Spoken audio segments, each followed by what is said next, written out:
issued Viper 6 alert days in the CSRA from Monday, Tuesday, and Wednesday as we track what is now Hurricane Debbie. And for us will be a long-lived tropical storm bringing a threat of flooding. I'll break down all those details coming up. Now on News Channel 6 at 11, how the southeast states are preparing for Hurricane Debbie. We'll have those details coming up. Live from Television Park, this is WJBF News Channel 6 at 11. And a good Sunday evening to you. I'm Kim Vickers. Thank you so much for joining us. Coverage you can count on begins as millions in Florida and along the eastern seaboard brace for Hurricane Debbie to make landfall tomorrow morning. The impact expected to last well into this week. Allison Kosick reports. Millions in Florida bracing for impact as Tropical Storm Debbie rolls towards the state. And now we've got 4 to 6 inches coming, and I'm just not sure where it's going to go. The system is expected to strike the Big Bend region, where the Panhandle meets the peninsula, that area just emerging from recent storms. You may get hit with an awful lot of water, a lot of rain. There may be immediate impacts that you see, but you could also see flooding that happens days afterwards. Do not go into flood waters. There could be dangerous debris, there could be down power lines, and please do not drive your vehicles through flooded streets.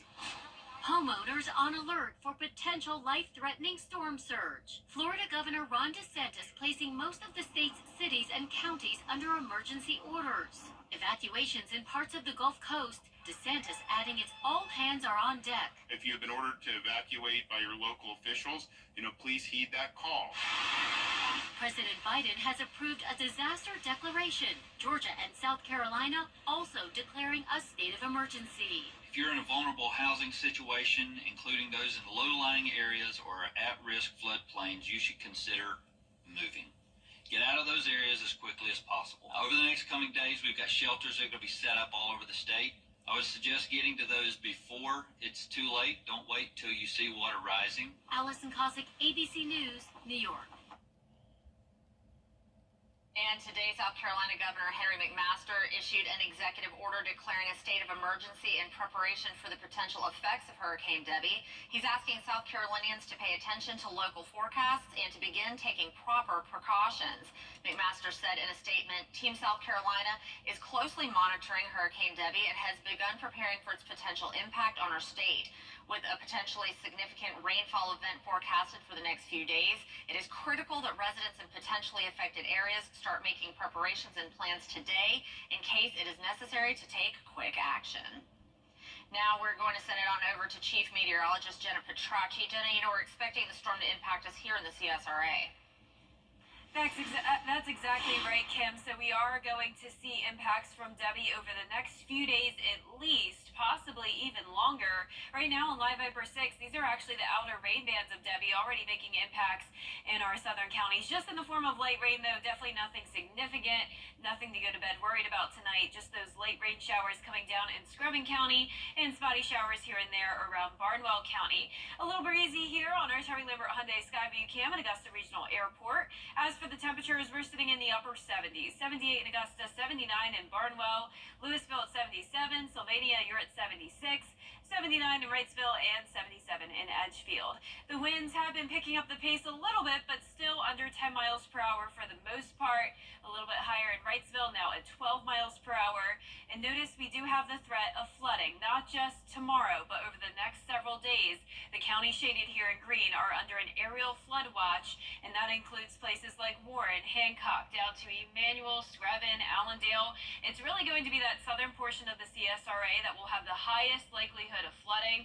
Notice places like Jenkins County keep this aerial flood advisory all the way until August 9th for the next several days. Emmanuel County is also under a tropical storm watch because tropical impacts are possible over the next 48 hours with wind gusting up to 40 miles per hour. Hurricane warnings as far south as parts of southern Georgia, and Debbie right now is now a hurricane as of the 11 o'clock advisory. Winds have strengthened to 75 miles per hour. So coming up, I'll have a look at the latest 11 o'clock track for Debbie and all our impacts here in the CSRA. But back to you, Kim. All right, Jenna, thank you. Local animal rescue team Stinky Kiss is setting up an animal evacuation shelter at the Aiken Fairgrounds. They're asking for help to get their shelter ready for animals in need of a place to stay during Hurricane Debbie. They need volunteers, pet food, crates, and much more. You can donate from 9 a.m. to 2 p.m. tomorrow. To see the full list of needed items, where you can donate, and how you can volunteer, just head on over to WJBF.com. And due to Hurricane Debbie, Jenkins County School District has announced that they will be closing for a few days this week. According to the superintendent, the school district has been closely monitoring the storm. Based on the recommendation from the Georgia Emergency Management and Homeland Security Agency, they've decided to close the schools for August 6th and 7th. They'll check on conditions on Wednesday to determine if students can return to school on Thursday, but they're telling parents to make preparations to be out through Friday if conditions are not good. The district is supplying a bag of meals for each student to take home on Monday that will contain breakfast and lunch for 3 days. In Columbia County, a fake post is circulating on social media regarding Hurricane Debbie. The post appears to be a screenshot taken from the district's website saying, due to Hurricane Debbie passing through the area on Monday, August 5th, Columbia County schools will be closed. The 2024 school year will begin on Tuesday, August 6th. We reached out to the school district, who responded saying, the Columbia County School District is aware of a fake image circulating on social media containing false information regarding the school closures. The information in the image is false. In the event of school closures, parents will be notified directly, and the information posted on our district and school websites. And with back to school in session, it's important to remember to stop when a school bus stops. In Georgia, if there's a turning lane in the center on multi-lane roads, you still have to stop no matter which side of the road you're on when you see the red flashing lights and the stop arm extended. The same goes for two-lane roads. It's also important for Georgia drivers to remember Addie's Law when buses are making their rounds. The law increases the penalty for passing a stopped school bus from $250 to $1,000. There's also the possibility of jail time for violators. Like most people, including myself, I just don't have $1,000 to have to pay out. The points on your driver's license, your insurance rates, that monetary fine is what's going to really get everybody's attention. The only time oncoming traffic can legally pass a stopped bus is when you're on a divided highway with either a grass or dirt median or a concrete barrier dividing both sides of the road. You can find out much more information about Addie's Law and its consequences at WJBF.com. Well, it's a collaboration aimed at getting more healthcare workers in our hospitals. Piedmont Augusta Foundation has raised more than $1.5 million for nursing scholarships. Piedmont and Augusta Technical College have teamed up with the college using nursing faculty members from Piedmont. It's an intensive program that lets the school grow its enrollment as the nursing students train in a learning environment in the hospital. And so this really helps our hospital in that these students, they're doing 12-hour shifts with their clinical instructor, who of course is a Piedmont nurse. So they've really been brought into the culture. And these are students who are going to be new graduate nurses who are transitioning right into our hospital to take care of patients. So they know the organization has been really helpful. So that really supports the transition to practice and helping people feel comfortable. We'll also hear from a recent graduate who is the recipient of one Piedmont Augusta Foundation scholarships, plus details about the upcoming show at Fort Eisenhower's Presidential Dinner Theater, The Outsider, Tuesday at 12:30 on Jenny. And Aiken County Church is celebrating a big milestone today. News Channel 6's Isabella Moody has more. Historic Silver Bluff Missionary Baptist Church celebrated its 274th anniversary Sunday.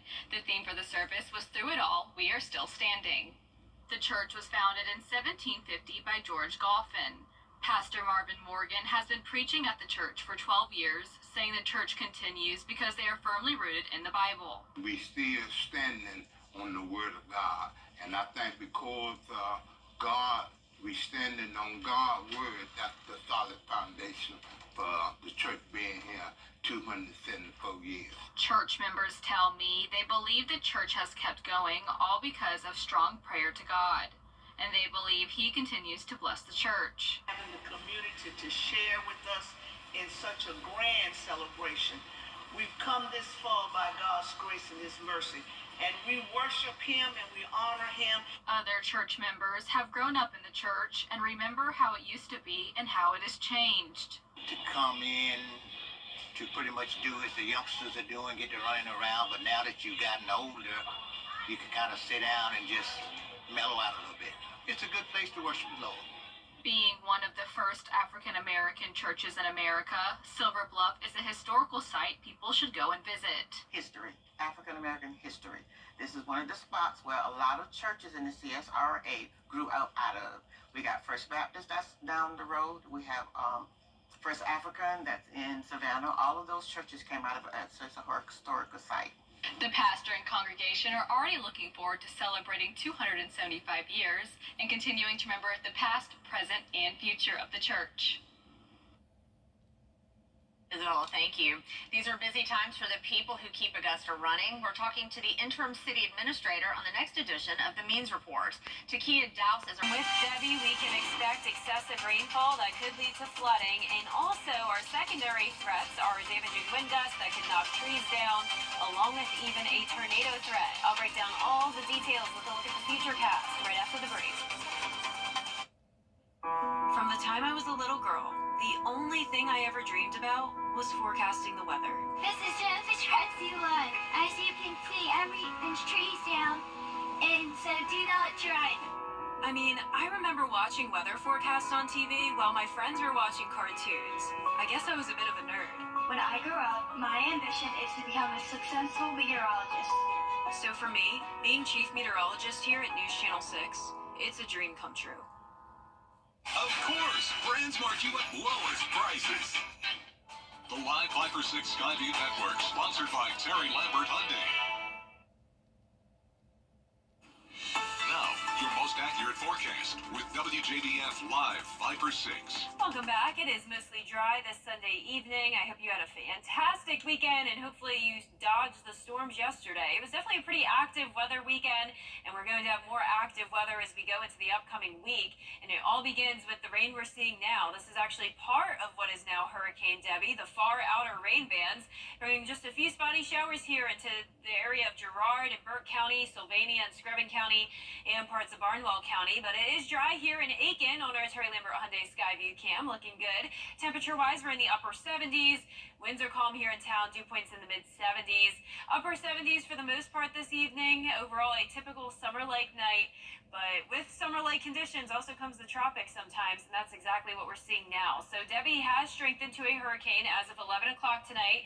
Winds are at 75 miles per hour. It's moving up towards the north at 12 miles per hour, so a pretty slow-moving storm.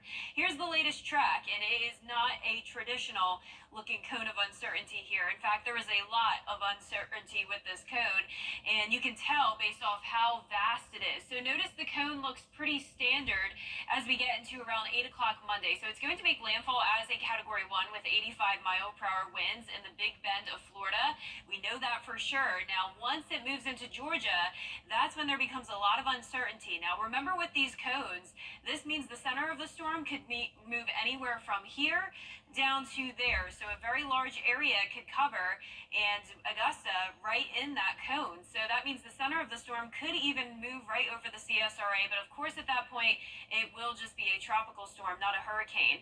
Tomorrow through Tuesday morning, there is a threat of tornadoes in some of our southeastern counties. Just spin up tornadoes, usually very weak. That's definitely not our main concern, though. The main concern being the flooding. Notice a high risk of that for parts of Emmanuel and Screven County tomorrow, and even a moderate risk into parts of our area. And this all moves further up towards the north for Tuesday. So that's why we have Viper 6 alert days in effect for the next couple of days. Tomorrow morning, just a few spotty showers down towards the south.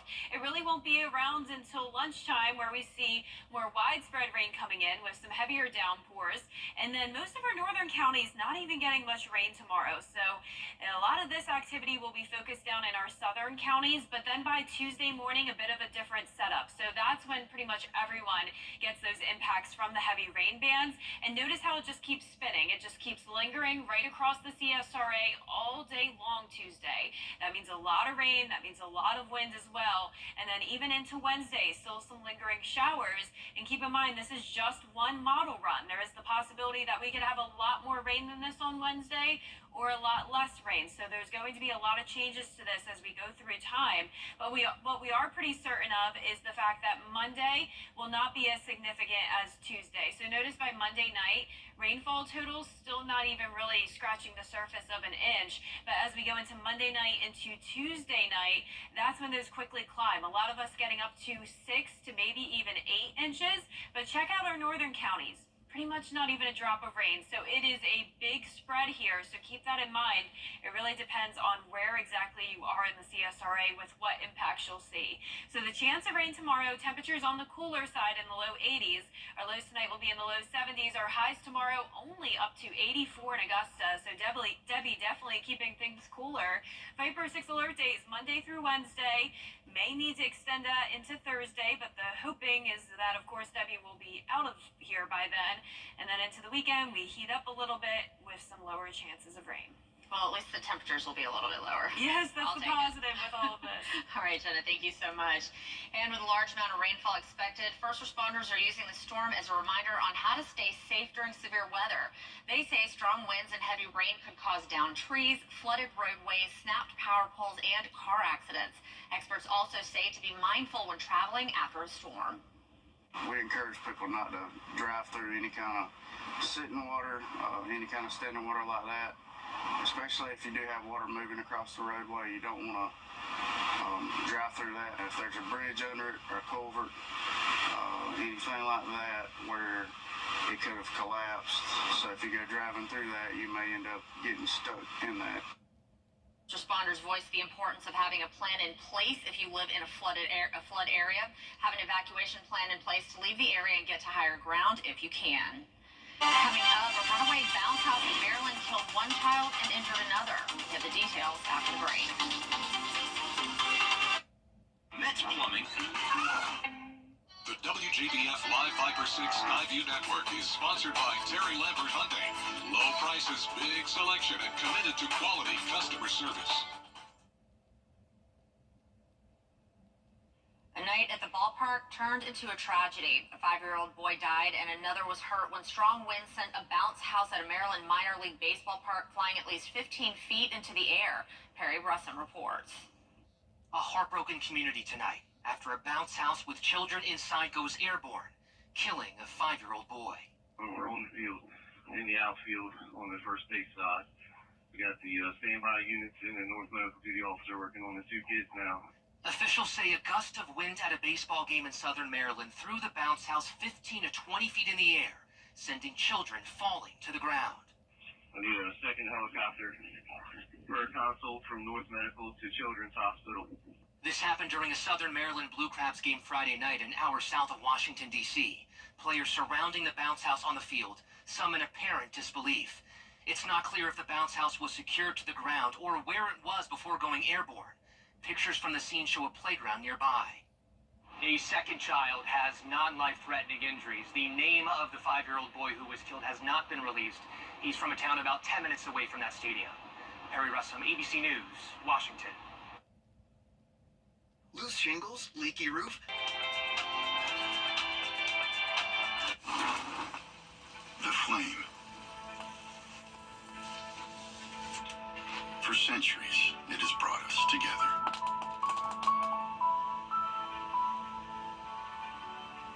It's a symbol of unity, connection,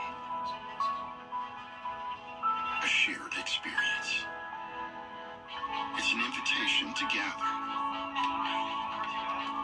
to find common ground, to be part of something bigger than ourselves. So as we unite together once again, we're reminded that even without the medals, the fans, or the anthems, when we come together around a flame, we all taste a little victory.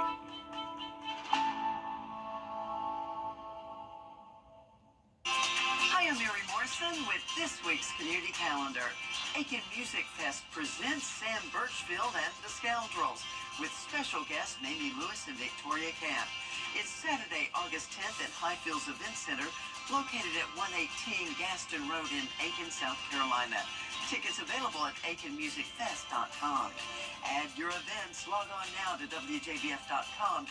Keyword Community Calendar. You can't always choose the weather, but you can choose your weather app. Go with the most accurate and most trusted, the Live 536 mobile app. Download it today. Now, WJBF sports coverage you can count on.